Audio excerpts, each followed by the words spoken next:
So today we are privileged to hear from Professor Marie Orton.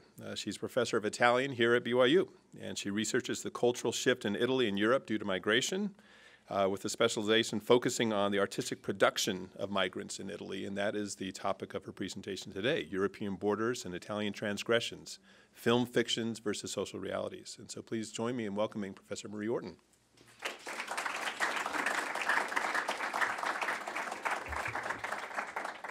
Well, thank you all very much for being here for this very timely and relevant issue. And thank you especially to the Kennedy Center for sponsoring this series on borders and migrations and for inviting me to speak. The issue of borders and migrations, highly contested terrain, if you'll pardon the pun. We read about the crisis in Syria. We hear about lots of debate over a border wall with Mexico.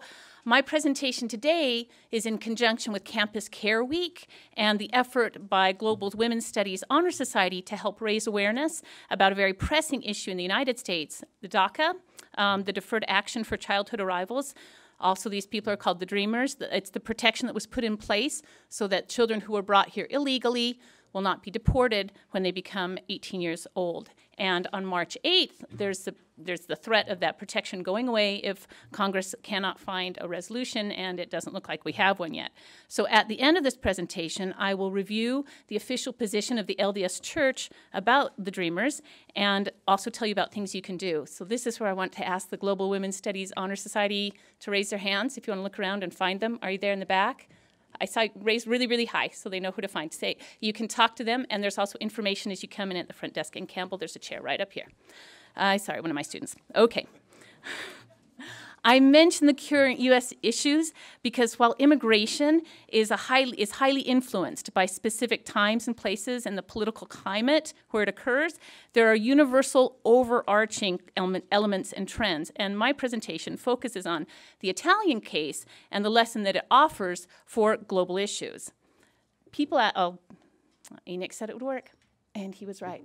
People ask me all the time, why are there so many migrants? I mean, is it increasing? And the answer is yes, it is increasing. Global migration is increasing all the time, and people want to know why. There are many moving pieces to this puzzle. The major reason is tragedy, upheaval, war, conflict, crises. There are more transportation options all the time, better communication options all the time, and so if people can leave when they're in danger, they will. Another main reason, though, is the global bifurcation of the workforce. As the gap between rich and poor continues to grow, there will be more and more migrations all the time. Today, I want to focus on my main area of research, which is migration into Italy, as I say, as kind of a test case for the issues of migration. Italy serves as a very important test case because, first of all, migration skyrocketed in the past 2 decades. As you can see, the trend just increases dramatically. Migration, typically Italy was a country of emigration that sent out people, and so it's been a very new concept for it to become a host country and receive immigrants. Also, let me give you an idea here. Italy is an important test case because it will always be a center of migration. Its geography makes it so. It's this peninsula sticking out into the Mediterranean. Also, it has a very highly international immigration because of that. There are over 200 countries represented in Italy's migration. Also, its immigration law is quite new. This is a new issue it's wrestling with, and so it doesn't have as many of the historical issues as, say, we have in the United States. Our first comprehensive immigration law was in 1921, tellingly entitled the Emergency Immigration Act, and if you want to hear more about that, just a little shout out for International Cinema. 1 month from today, you can come and see The Golden Door and find out more about American immigration laws. My contention is, though, that while migration is charted in economic terms and it's debated in political terms, the most significant and far-reaching aspects of migration are cultural terms. So the second half of my presentation is going to look at film representations of migration from one specific film called Cose dall'altro mondo, Things from Another World. I'm frequently asked, why on earth do migrants want to go to Italy? And that also makes me think you haven't been to Italy if you're asking me that. But people are drawn to, in any migration, there are push factors and pull factors. The push factors are not ones controlled by Italy. Wars in another country, threats from a drug cartel. These are the push factors that make people need to leave where they are. Italy has a lot of pull factors, though. One is that it has a really high degree of industry. There are areas around Florence where lots of clothing, textile manufacturing occurs, so there are jobs there. The biggest pull factor to Italy, though, is just its geography. It has almost 5,000 miles of coastline. And as I say, 85% of the migrants into Italy arrive by boat. And it has very established migration routes. Migration follows routes like trade routes, and so this has become very lucrative. The mafia now makes more money trafficking migrants than it does trafficking drugs. So it's lucrative. It's a very dangerous journey, which I think is another factor for all international migrations, but it's extremely dramatic in Italy. As these numbers indicate, it's not that there were low departures in 2012 and 2013. Those very low numbers of the number of deaths at sea are the 2 years that the EU had a program called Operation Triton, and the EU sent, Germany sent a lot of boats, they sent extra Coast Guard, and they were pulling thousands of people out of these, from these terrible little rafts. They were in completely dangerous positions, and so they saved thousands of lives. When the money wasn't there, then there weren't any rescue efforts, and the deaths skyrocketed. Okay, I wanted to mention, what has Italy meant, what has migration meant for Italy? The most troubling aspect of this seismic cultural shift has been for Italy coming to terms with the idea of being a multicultural society. For centuries, Italy, despite long-standing regional diversity, which you know if you've been to Italy, which is usually hostile, Italy still has seen itself predominantly as Catholic and white. And so in the past 20 years, having a high number of migrants arrive who are neither one of those things has been very socially problematic. Also, I wanted to point out that Italy had a huge economic boom in the 1880s and 1890s.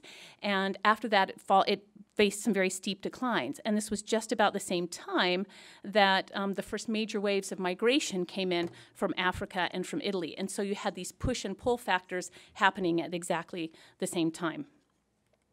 I go back to this slide again to show you that the major waves of huge immigration came about the same time. You had that perfect combination of economic need in Italy and international crisis. Also, it doesn't show on this slide, but the overall percentage of migrants in Italy has increased from 3% of the population in 1885 to almost 10% of the population now. What has this meant politically? It has meant that, as in many countries, migration has become a very divisive issue, very polarizing. On the one hand, you'll have these highly nationalistic discourses saying migrants all need to just be sent home, or we can only give preference to migrants of a certain race or a certain religion. And then you have another side that says, no, we have to have a path to legalization. What I want to emphasize is there is no legitimate political approach that says, let's have a wild free-for-all and let's have no borders, no regulation. That is part of a kind of inflammatory accusation you'll hear, but it's simply not the social reality. Italy is also an important test case because it has probably the most draconian citizenship laws for naturalizing migrants. It works on what's called the jus sanguinis principle, which is opposed to the United States, which has a jus solis principle, which means if you were born here on the soil, then you can have citizenship granted to you. In Italy, it is passed by sanguinis, by blood. So you must have an Italian parent who has citizenship for you to attain citizenship. What does this mean in practical terms? It means that there are millions of people who don't get citizenship. That's what it means. The current population, there are over 1 million children that have been born to migrants in Italy. They also call themselves G2, which means Generation 2, and they can't get citizenship. They would have to go through the same process of a migrant, which takes more than 10 years. To give you some example, you have to prove you have never been out of the country for more than 3 months at a time. You have to have had a permanent residence for 5 years, so you can't move. So the laws to attain citizenship are extremely obstructionist and exclusionary. Without citizenship, these millions of children, well, they're adults now, they can't vote, of course. They can't have a passport, which means they can't leave the country, but they can't legally stay in the country. They can't serve in the military. Apply for civil positions means they can't teach at a school or anything like that.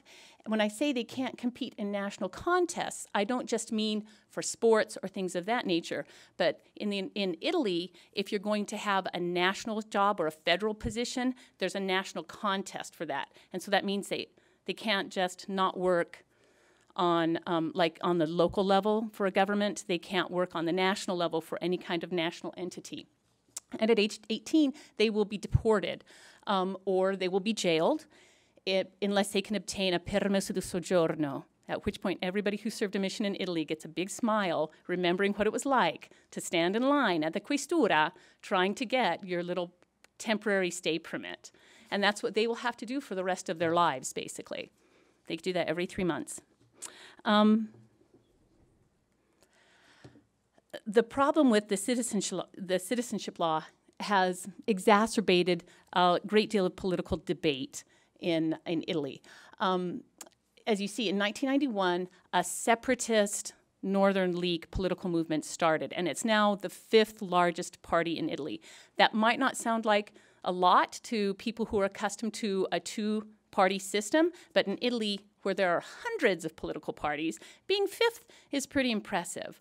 La Lega Nord, or Leghisti as they're called, or the Northern League, advocate absolute separation. They want Northern Italy to become its own country, and all those southern problems just to stay in the south. They're very anti-immigrant, and their current leader, Matteo Salvini, also says that the EU is a problem as well, and he has said, I quote, "I am poised for us to leave the EU," which they absolutely advocate. Historically, Italy had a very difficult time unifying. We put its unification date as 1861, but it could be 1870, 1878, depending on who's counting. And with unification came this great divide between North and South. North was wealthier, more industrialized. South was agricultural, poorer, in addition to just regional differences. Even still, the northern part of Italy has a living standard above the EU average, whereas the South is significantly below. But culturally, and this is what I want to emphasize, culturally there's the greatest divide, so that the North sees the South as culturally inferior, backwards, and a drain on national resources, and the South sees the North as self-serving, exploitative, racist, and basically an invading political bully.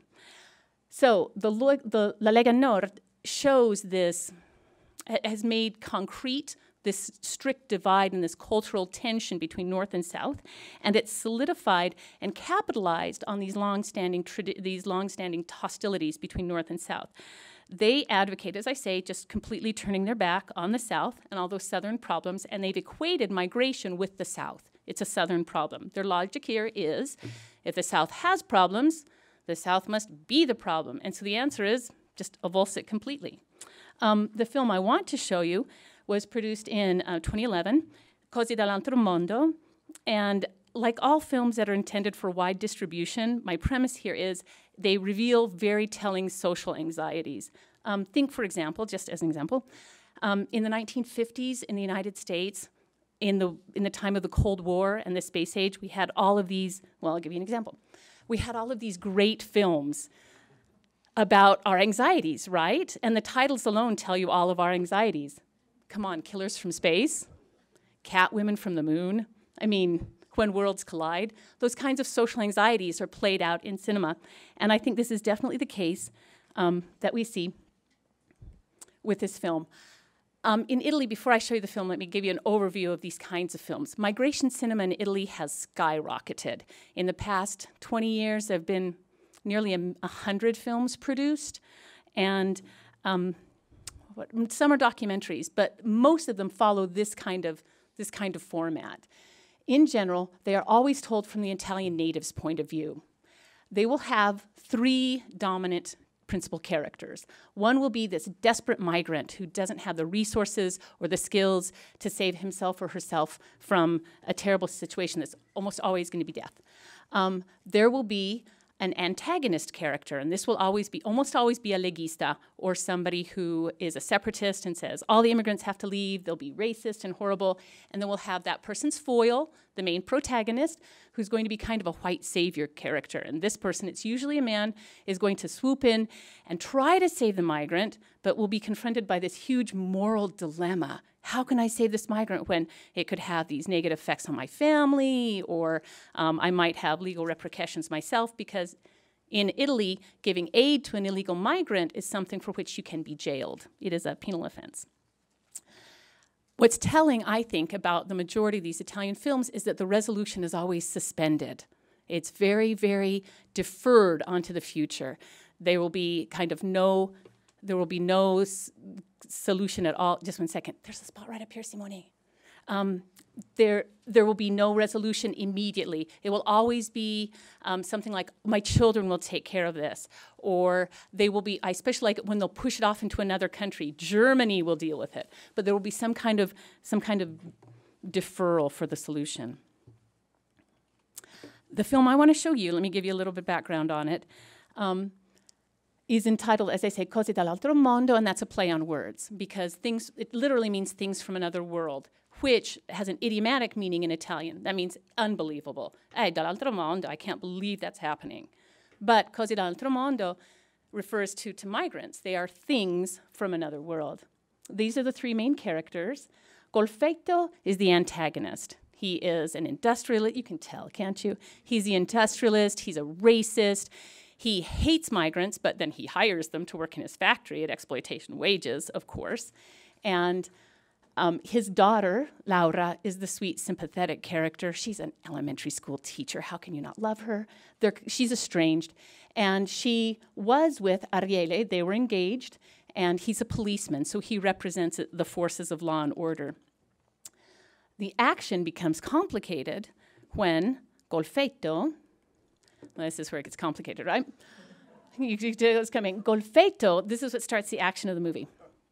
Golfetto is married to Marta, and she is, that's actually a better representation of her than the actress's picture. She is such a trophy wife, and she can't even, she can't do her own nails, so to speak. And the action begins because Golfetto one night goes on this long rant. He has a TV show as well. He goes on this long rant, and he calls forth for a purifying tsunami to cleanse Italy from this contamination of migrants. And it happens. This huge storm rolls in, and the next morning, there are no migrants. They've all been swept away. So in the morning, he really gets it from Marta because the help doesn't show up, and she can't be expected to iron, right? It's all horrifying to her.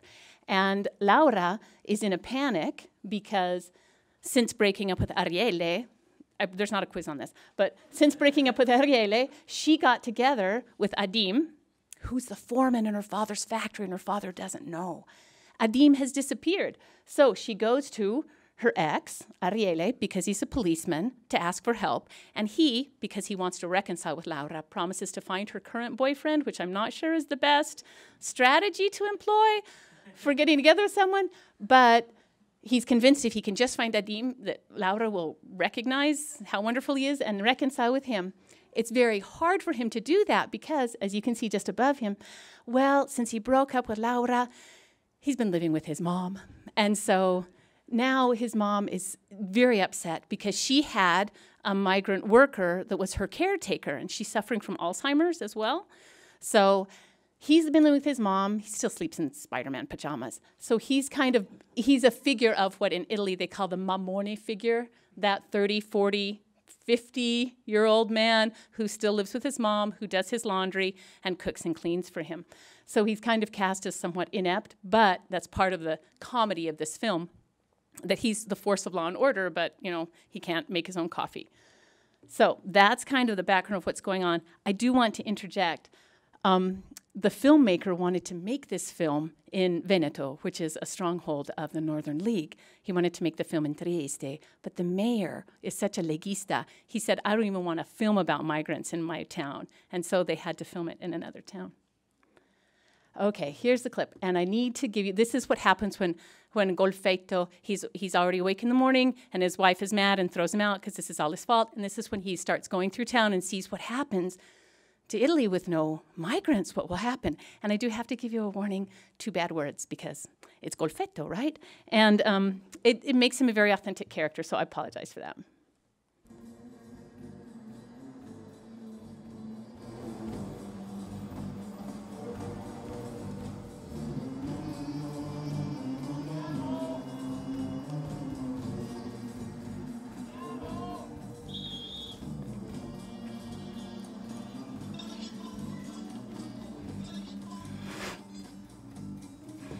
Pronto? Chi è? Chi? Guardi, non me ne frega niente di quello che pensa lei su quello che devi risentire la missione. Non me ne frega niente. Anche perché sento che dall'accento lui è un peron. Sei un peron? Bravo. Vaffanculo. Sorry. Ariel has gone to the police station where he works, and it's this complete chaos, right?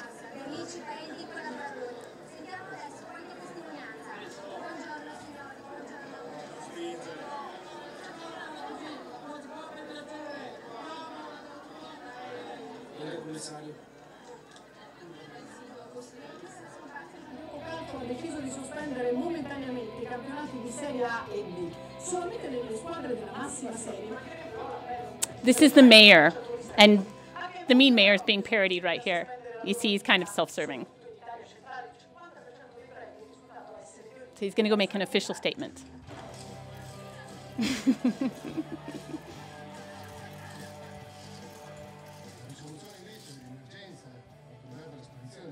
Il Ministro dell'Interno ci ha comunicato che ci metterà a disposizione personale della polizia penitenziaria, del carcere.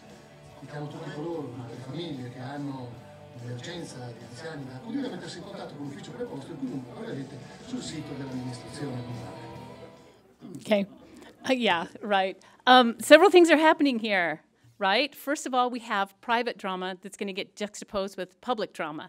That you have these zombie-like elderly wandering through the town that were being put on a cord like that's what they do to keep children together in preschool in Italy.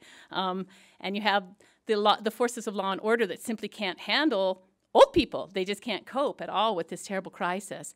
There's also another inversion going on that you'll see in this next clip. Well, let me stop for a second.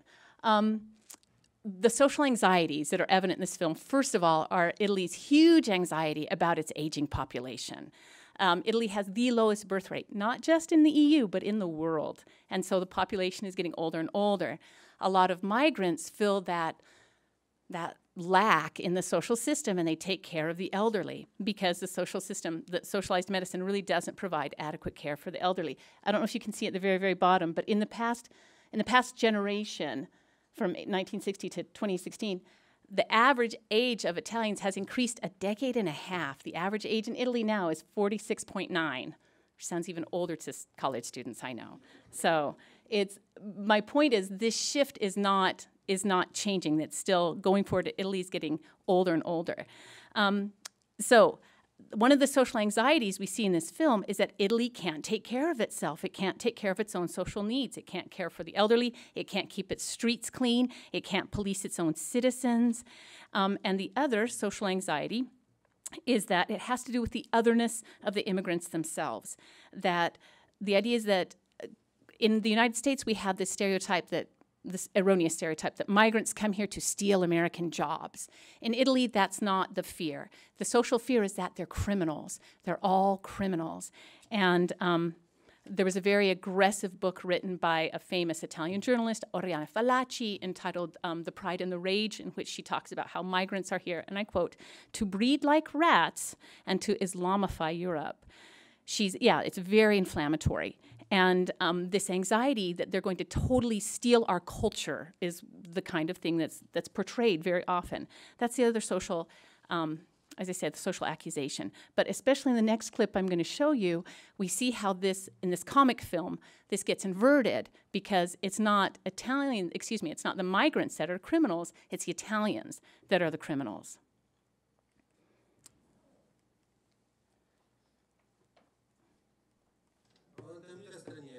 Now he's talking, oh, and I should warn you, there's a very offensive racist term here, used by the police to show how racist the system has become. Sorry about that.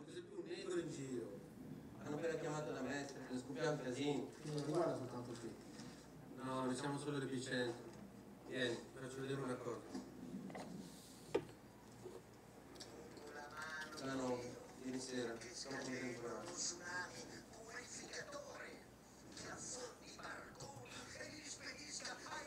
That was his rant. That was his original rant. No, colpa mia. Now Golfetto's trying to find people to work for him illegally. But nobody will.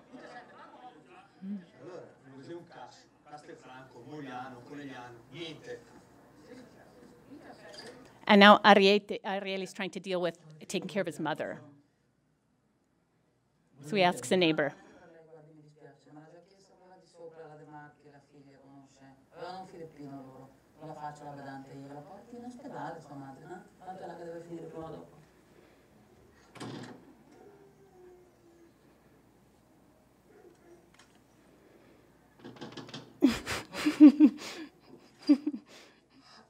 Sono il figlio della signora veterana.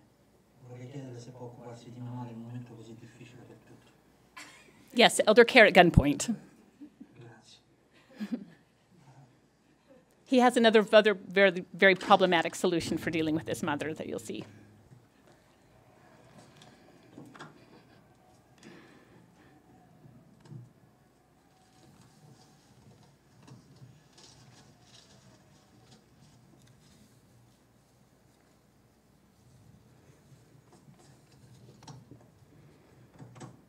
Right?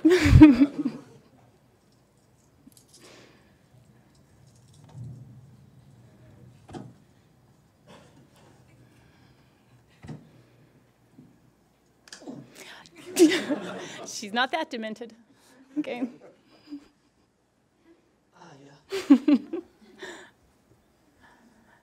Okay. The film's main technique is to reveal the absurdity and the danger in the racist, alarmist rhetoric, but by taking that rhetoric and making it real, substituting it with the real. So when the Golfetto character calls forth this purging tsunami to sweep away impure migrants, that's made real. They all disappear. And then we say that same character, realizing Italy's only impure because the body politic is impure without the migrants there. They're the ones who are doing all the cleaning up. And by having the police or prison staff be the ones who are forcing other people at gunpoint to take care of the aged, the film points out the absurdity of this main contradiction in the Italian society. If Italians are so afraid that migrants are criminals, why have you entrusted your most vulnerable citizens to their care, right? Having the migrants disappear also uncovers the fissures that already exist in the Italian economic and social systems. Migrants didn't create those conditions. They didn't make the population age. They didn't make the EU have these other ramifications. Having the migrants disappear exposes that the xenophobic rhetoric is nothing more than a scapegoating mechanism, and it's employed in an attempt to distract from the flaws in the social system. The fact Golfetto can't hire any Italians is not because there are no Italians to hire. The problem is they don't want to do heavy labor for 16 hours a day for 15 euros an hour. The system that provides unemployment benefits for them or thinks it's just great for a 40-year-old man to be supported by his mom simply makes those kinds of jobs unnecessary for Italians. And also, the system that has allowed factory owners like Golfetto to keep paying workers exploitation wages is because it enriches the nation. That's why it's still been allowed to exist. So this narrative device of having the migrants disappear shows how the xenophobic rhetoric allows Italian society to simultaneously blame and exploit migrants in order to keep making money and taking care of social needs without upsetting the power structures in place. Migrants are the ones filling those needs. So in essence, Italy's saying we need them, but we're mad about it. In Lacanian terms, the conflicts over migration are really just a metonymic displacement of the historical issues onto the present day. Also, this film shows that the flaws in the body politic have long-standing historical roots that stem from the centuries-old divide between North and South that you saw with Golfetto. I should mention, too, that After World War II, there was a huge internal migration from southern Italy to northern Italy. Northerners were where all the Northerners had all the factories, and Southerners came to work in the factories. And it was because of that cheap migrant labor we had what was called il boom economico, or the economic miracle of the 1950s and 60s. However, there was, and there still is, those of you who've been to Italy, there's tremendous prejudice in racial terms by the Northerners against Southerners. I point this out because the director of this film, Batty Era, self-identifies as a Southerner. That's part of why he made this film. He's from Naples, and just a little aside, he has a new documentary out called Naples 44, voiced over by Benedict Cumberbatch, totally worth 68 minutes of your life, in which he talks about the condition in Naples after World War II and how these kinds of things got set into place. Batty Era, what I want to point out is he's all over the map as a director. He writes novels, he does documentaries, but it's always something that has some kind of civic engagement to it. This film, I believe, is consciously inverting roles to show that the contemporary cultural conflicts over migration are really just the next instantiation of the racial conflicts we've had for centuries, the prejudices, the power structures that have been perpetuated for generations. Consider for a minute the actors that Batty Era chose for his two main roles. Diego Battantuono built his career. He has been working in film for over 40 years. He built his career as a comic actor, and the character he popularized was the terroncello. So those of you who served in Italy know that a terrone is the pejorative term used by Northerners for Southern Italians. They're connected to their terra. They're too attached to their land. But a terroncello is the diminutive form of that. Remember, with an insult, diminutive does not mean it's okay now. It just changes the meaning. So a terroncello is a specific kind of terrone Southerner. This is the Southerner who goes to Italy, usually with that great migration, to work in the northern factories, and turns his back on his Southern roots in an attempt to pass. He wants to seem Northern. So the terroncello won't eat Southern food, tries to cleanse himself of his Southern dialect, and now you know it's real, roots for Northern soccer teams. So, I know, it's just contrary to nature, right? That's what a terroncello is. A terroncello is a comic figure and a tragic figure kind of at the same time, but mostly he's an object of disdain because he's pretending to be something he's not. He's not accepted in the North, and he's rejected the South. That's what a terroncello is. And in many of his early films, that's the character that Battantuono made popularized, and he's associated with that character. That's what people think of him as. Mastandrea, who plays Ariele, is a very socially active actor. He's also a director. He writes films. He writes novels and other things, but he is identified with what's called the cinema impegnato. He has a political commitment, a political impegno, and he's very synonymous with that genre that's about like decrying the problems of the mafia or things like that. So what Batty Era has done in this film is invert those characters, because the terroncello, who was the object of racism in all of his early films, now becomes the racist, right? He's the voice of the Leghista. Whereas the incompetent policeman, who's supposed to make us laugh at the state because he's incompetent, but his character is known, he's usually identified as someone who's very interested in making social change, and now he's become kind of the mamone figure, this incompetent, emotionally stunted mama's boy. That's often the main character in a tradition called the commedia all'italiana. So that kind of inversion was very conscious on the part of the director. What I want to submit is that Batty Era is making these inversions to highlight the fact that the problems of racism have become embedded in Italian culture. In a sense, he's saying, maybe in the wider cultural drama, the actors may have changed. Internal migration versus external migration, Southerners versus international migrants. But we're basically watching the same kind of movie. I also want to suggest that the director is implying that Italy itself is a kind of terroncello in Europe, pretending to be something it's not, pretending to be European, modern, democratic, egalitarian, but it's just passing. This parody takes on another level of complexity when you realize that it's a knockoff, it's a remake of this American film from 7 years earlier. And Enoch's going to show you a clip of it. He said he'd magically do it as soon as I said his name. Ooh, he did. it's the same premise. California is blocked off by this huge cloud and separated from the rest of the world, and you can't see any migrants. There are no migrants one day. They wake up and there are none. And these are the kinds of things that happen. Here we go. It's just a minute. There are no migrants to harvest, right? So we have to find other people to harvest. The subtitles are going to be in Spanish. I don't know why. So here comes the owner. And the governor's here for a photo op because he solved the problem. And you're going to find what a solution is. Claire, fruits and vegetables don't wait. I need capable people on these fields now. I got you some welfare people. Prisoners are coming. That should get you going. So he sent people on welfare and inmates to take over migrants' work. We can look into. I'll present it to the Senate. Can you wait? Certainly cannot. So here we're bussing in prisoners, right? And they decide it's a good time to, right?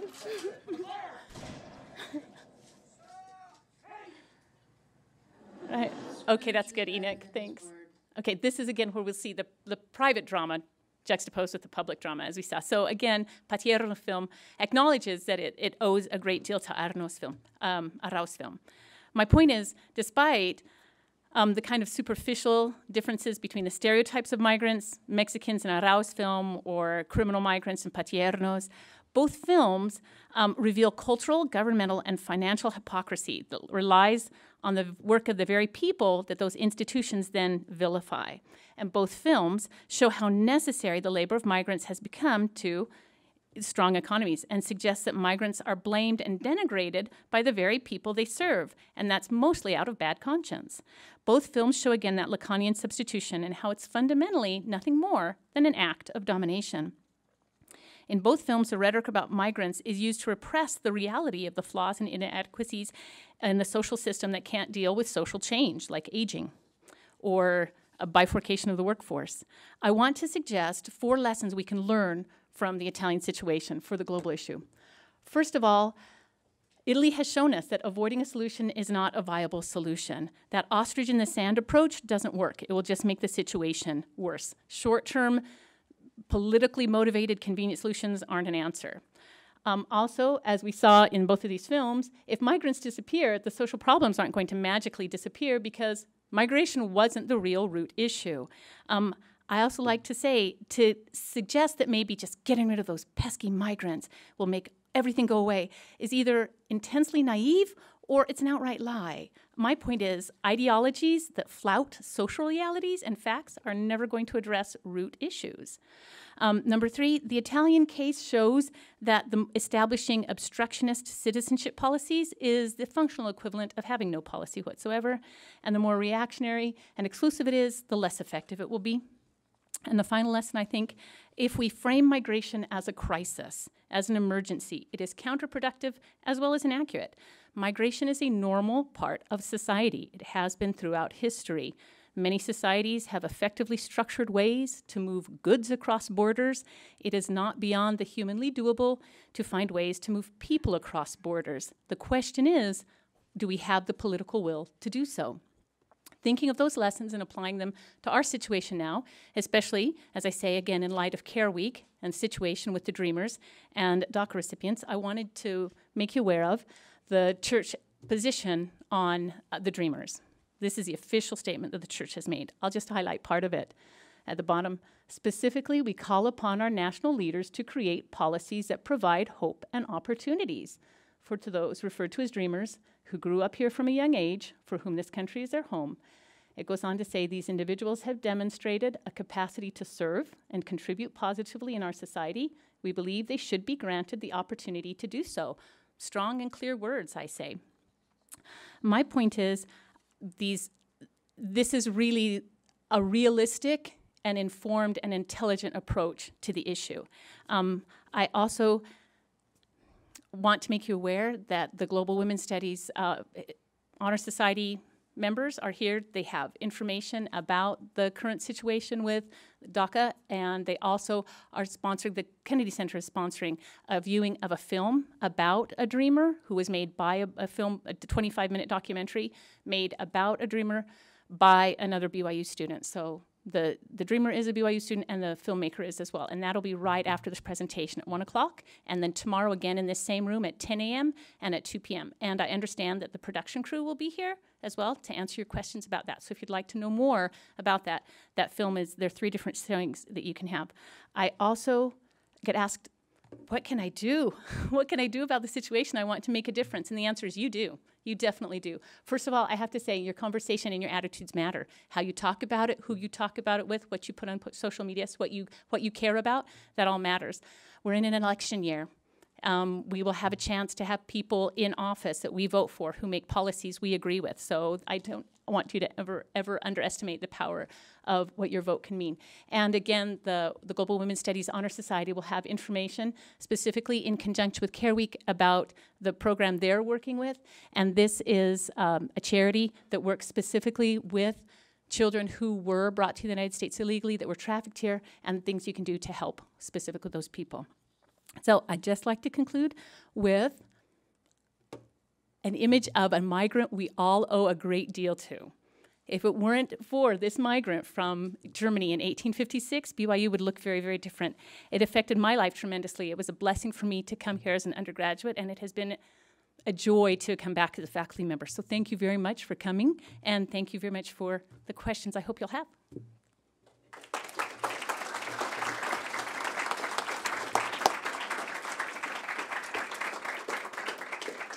So we have plenty to talk about in a few minutes, at least, for questions. We ask that if you want to ask a question, that you come to the mic over here for the benefit of our listening and recording audience. And if you are a BYU student, please tell us who you are and what you're studying.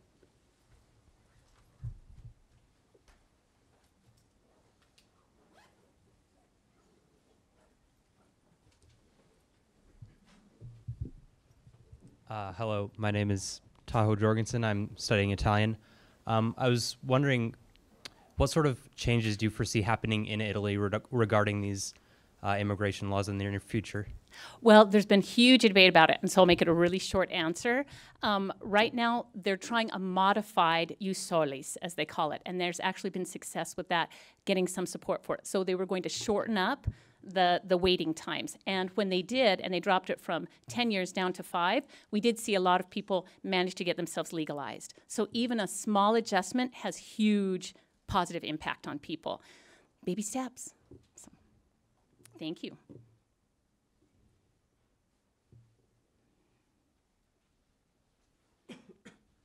My name is Josh. I'm studying music, hopefully. And my question is, what do you think, is there any influence or something that we can do for the situation in Italy? Because you said we can vote and stuff, but that's for here. But is there any influence or something that we can do for there? Oh, there's so much. I'll make my list short again.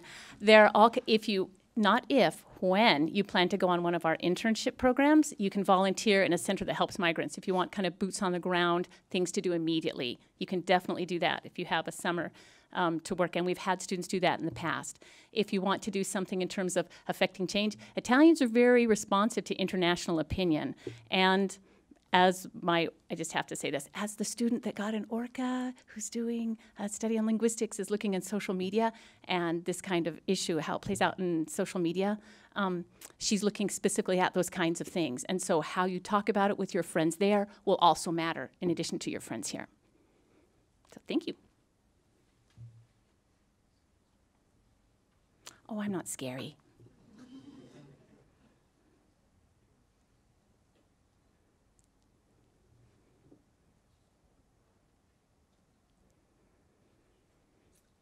My name is Marco Pesci. I'm studying interdisciplinary humanities. Having lived in Italy and seen these differences in culture, how do you see these cultures from migrants coming in and the Italians, they're being able to meld in a way, maybe not exactly like the United States, but in other places in Europe as well? Oh, you ask hard questions, Marco, all the time. Melting into cultures is really problematic. There's tremendous resistance on the part of Native Italians, and not just politically, but having that political party in power legitimizes the hostility and the resistance. To have, I don't like the word assimilation because it suggests people are losing their own native culture, but integration would require some give and take on both sides. And right now, the tone in Italy is migrants need to do all the changing, and they need to do all the adapting, and they need to kind of be less different and make themselves more acceptable. There are small initiatives, and I don't want to underestimate the power of those, especially in elementary schools, to be more inclusive to children and that kind of thing. But the bottom line is, will they be integrated into Italian society in terms of being allowed to study and have jobs and contribute to the society that way?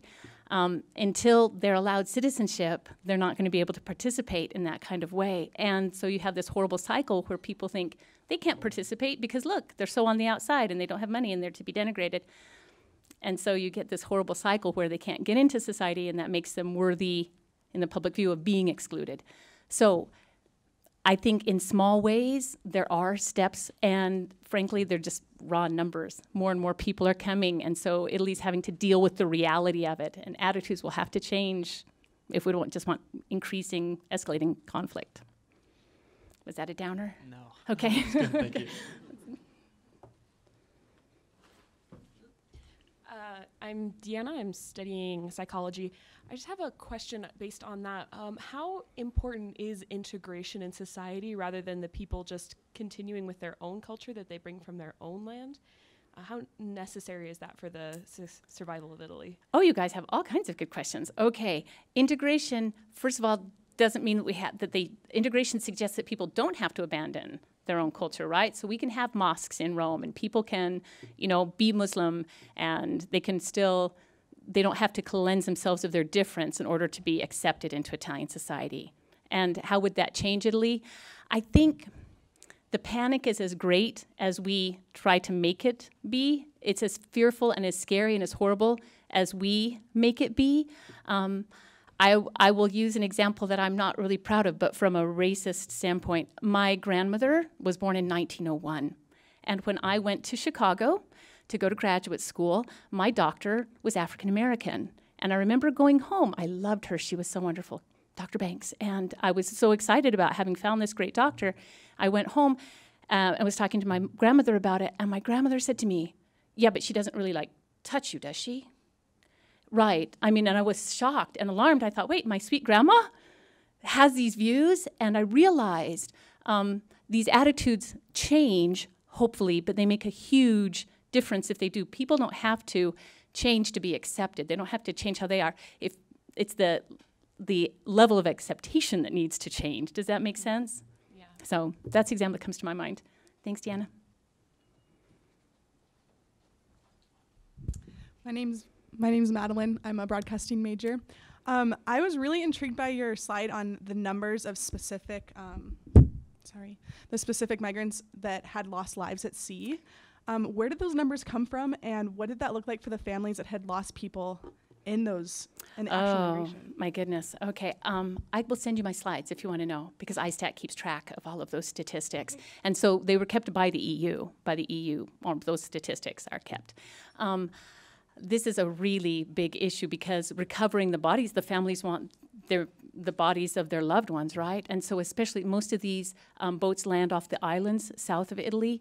These islands like Lampedusa are closer to Africa than they are to the Italian mainland. And so it's very, people can see the land that they're traveling to, but it's incredibly treacherous, partly because they aren't cared for at all. They're just jammed, hundreds of them, because they're desperate, onto these boats, usually trafficked by the mafia.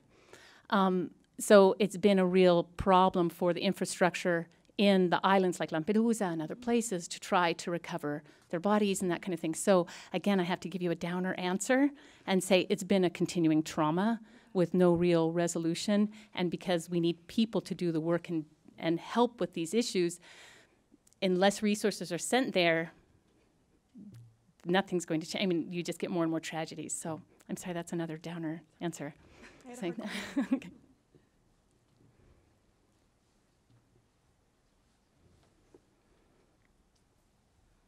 Hello, my name is Deborah Alexis. I'm a sociology major. So I have two questions. I was just wondering, you said that with the jus sanguinis? Right, that citizenship law, as opposed to if you're born here, jus solis. They, is it possible, is adoption a possibility? Ah, Or does it have to okay. There is a really high rate of adoption in Italy, especially from third world countries. But because you have an Italian parent, an adopted parent's magically not a problem at all. Adopted children, regardless of where they're from, are treated as instantly as Italian citizens. Okay, and do we have cases where you have single mothers with children and they find someone, and what does that mean for the mother? Because the child can get adopted, they have a parent, but the mother necessarily doesn't. So do we see families being torn? You are a sociology major. I love this. Okay. Yes, the answer is yes. And so you would have to have documented proof of one Italian parent. And so, yes, you absolutely have situations where families are broken apart, where you'll have people be together and then not be together. And so if one parent was Italian and one parent was not, they can't pass on their citizenship if they don't document that. And yes, they have all kinds of problems like that.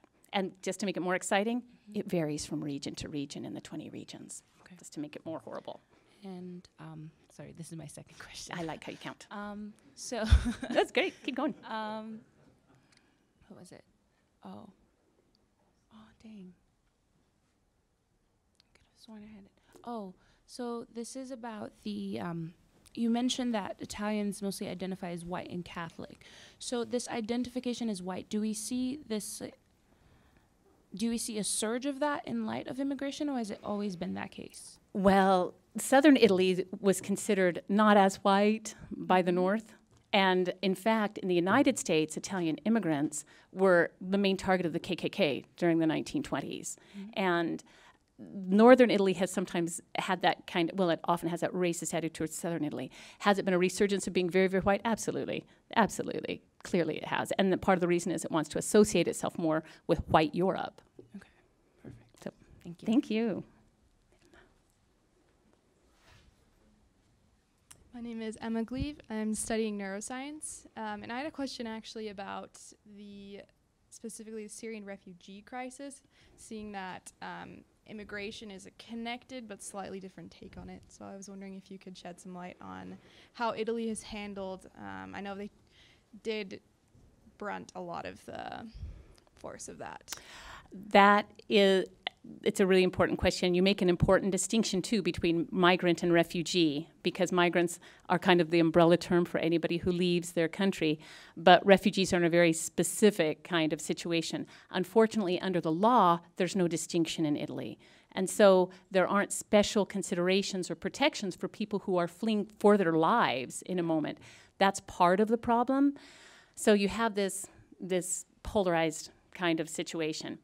On the level of legality, nothing's happening. Migrants and refugees are all considered together. And so when refugees flee from Syria, and there were like 75,000 just last year in Italy because of its location, what you have is people just who live there going out in their fishing boats trying to save people if you don't have any other way to do it. And a lot of the people who live in Lampedusa, there's been a lot of literature on how they're responding to this. A lot of them see this as just a moral obligation because they call it the law of the sea. And if you see people in trouble at sea, you have to do something. But individuals on a basically tourist island do not have the resources to deal with these kinds of numbers. But they have been, and that's pretty much been how it's handled without an infusion from the EU or from the government.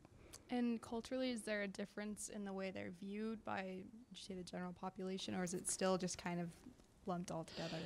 They're lumped together. Yeah, there's other. That's certainly the case. And also, you have to recognize that most migrants who come into Italy see it as a jumping off point. And so 80% of them are going to go farther north, or some will go back home or something like that. So the attitude of people, for example, in Lampedusa is people coming through, you know, it's how they see the tourists too. It's just people coming through, not going to be a permanent thing, different people all the time. So, thank you. Thanks.